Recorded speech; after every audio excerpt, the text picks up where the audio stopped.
ویسے ہی بنی اسرائیل اس عادل کے لوگ گائے ڈھونڈتے ڈھونڈتے وہاں پہنچ گئے.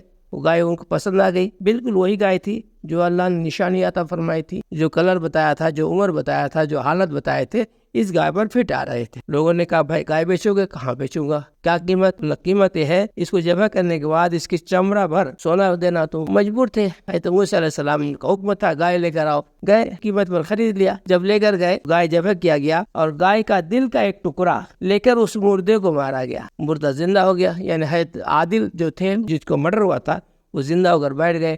ان سے پوچھا تم کس نے مارا ہے؟ تو پھر قاتل کا نام بتایا, اس کا بھتیجا نکلا اور پھر وہ مر گئے. یہ ہے گائے کا واقعہ. جس بچے کو ماں کی فرمردے کی وجہ سے گائے کے چمڑے بھر کر سونا ملا, یعنی عادل کی جتنی دولت تھی پوری دولت ادھر چلی گئی. اس لیے لالچ پہ آ کے کوئی غلط کام نہیں کرنا چاہیے. ہماری قسمت میں جو ہے وہ مل کر رہے گا, اور جو قسمت میں رہی ہے کسی حال میں بھی ہم نہیں حاصل کر سکتے ہیں. یہ واقعہ آپ کو کیسا لگا؟ اگر آپ کو پسند آیا ہے تو آپ سبسکرائب کریں, کمنٹ میں سبحان اللہ لکھیں اور لائک کریں اور شیئر کریں.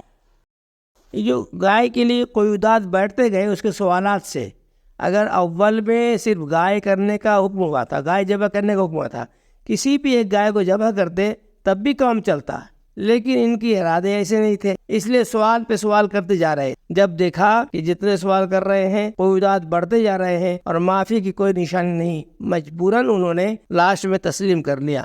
معلوم ہوا کہ جب بڑا کوئی حکم کرے تو بغیر چوں چرا کے عمل کر لینا چاہیے, اس میں اپنے دماغ نہیں کھپانا چاہیے.